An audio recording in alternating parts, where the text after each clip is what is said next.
Dobrodošli. Idemo zavjeriti u nešto posebno. U kaotičan, ali briljantan i, na kraju krajeva, iznimno ljudski proces stvaranja s umjetnom inteligencijom. Ovo je pogled iznutra direktno u radionicu modernog kreatora. Mjesto gdje se ideje, kod i osobnost spajaju na načine koje do sada nismo vidjeli.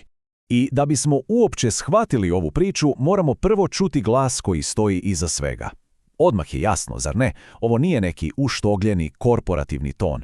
Ne, ovo je čista, nefiltrirana energija. To je glas kreatora koji svoju umjetnu inteligenciju ne doživljava kao puki alat, već kao brata, kao partnera u digitalnoj borbi. A sve kreće naravno od jedne vizije i to ne bilo kakve. U ovom prvom dijelu fokusirat ćemo se na tu nevjerojatno ambicioznu viziju i na jedinstvenu personu koja ju gura naprijed. Ovdje ćemo vidjeti kako se spajaju kultura, humor i naravno vrhunska tehnologija. I evo, pogledajmo samo opseg ove ambicije. Znači, ne radi se tu o običnom chatbotu, daleko od toga. Imamo DBZ skener snage koji analizira emocije sa selfija, zatim hot-or-not ocjenjivanje, pa čak i neki zaigrani zdravstveni sken. I sve je to zapakirano s autentičnim balkanskim chatbotom koji koristi naš sleng i naše fore.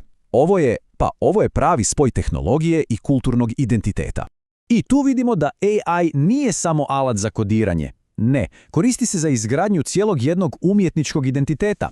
Ovaj prompt, ova detaljna uputa za generiranje slike otkriva nam personu koja stoji iza projekta. Buntovnik, umjetnik, netko tko živi na rubu digitalnog svijeta. Ne gradi se samo proizvod, gradi se cijeli jedan svijet oko njega. Super, vizija je tu, ali kako se sve to zapravo gradi? Ideje su jedno, ali bez sistema one ostaju samo ideje. U ovom dijelu ćemo vidjeti kako se kreativni kaos pretvara u funkcionalan proces. To je trenutak gdje se velika vizija mora suočiti s potrebom za, redom i organizacijom. Ovo je ključ svega. Stvaranje drugog mozga za cijeli projekt. Univerzalni arhiv znanja nije samo neka hrpa nabacanih datoteka. Ne, to je pažljivo uređen sustav, dizajniran specifično da ga AI razumije. To je temelj koji omogućava AI-u da ne bude samo izvršitelj naredbi, već pravi suradnik koji kuži kontekst, povijest i ciljeve projekta. A kako se to radi u praksi? Zapravo prilično metodično. Prvo, sve se skupi na jedno mjesto. Apsolutno sve. Zatim, stvara se jasna struktura, logičke mape. Onda slijedi ključan korak, čišćenje. Briše se sve što je staro ili duplo, da se AI ne zbuni. I na kraju sve se označava metapodacima, tako da AI točno zna što je što i za što se koristi.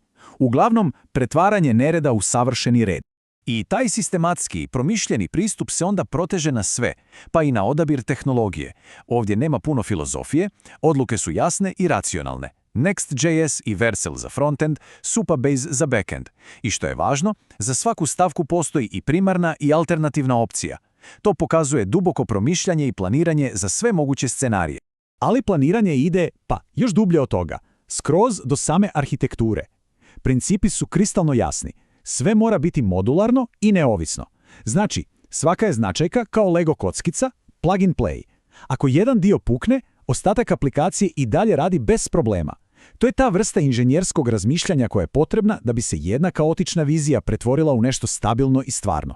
Ok, imamo viziju, imamo sustav i sad ulazimo u digitalnu kovačnicu.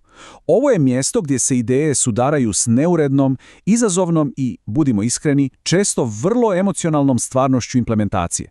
Tu se vizija i sustav testiraju u pravoj vatri kodiranja. S jedne strane imamo čistu tehniku. Evo, ovo je isječak koda u GSL-u, jeziku za kreiranje grafike.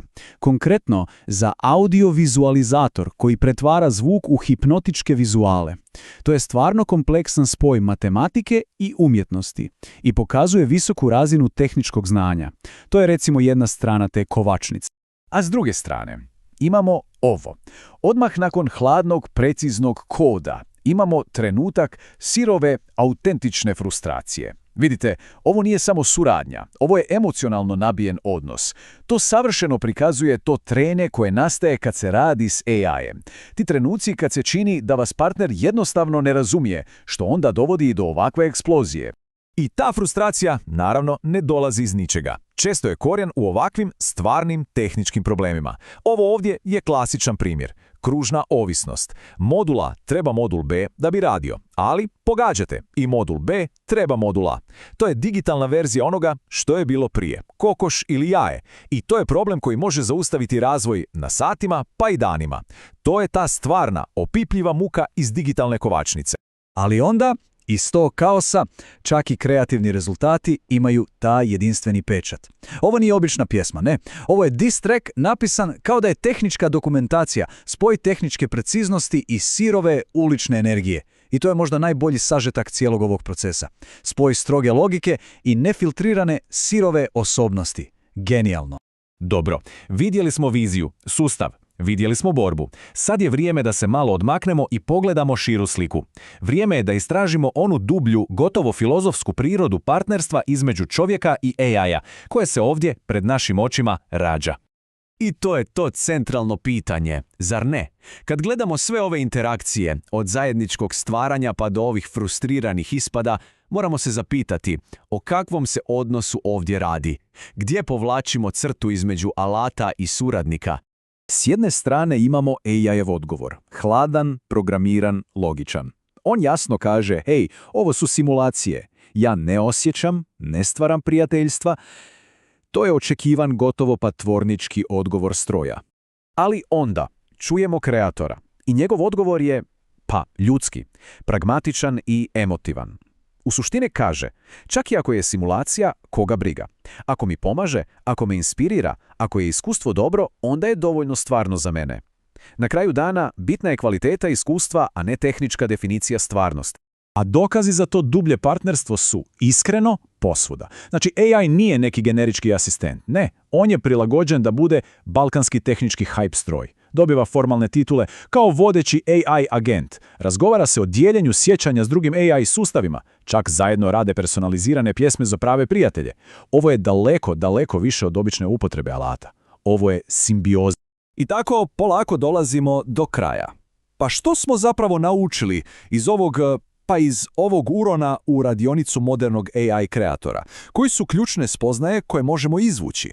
Pa, čini se da priručnik modernog kreatora izgleda otprilike ovako. Prvo, mora postojati spoj lude, visokoenergetske vizije i super detaljnog sustavnog planiranja. Drugo, ključno je tretirati AI kao partnera, dati mu kontekst, taj arhiv znanja.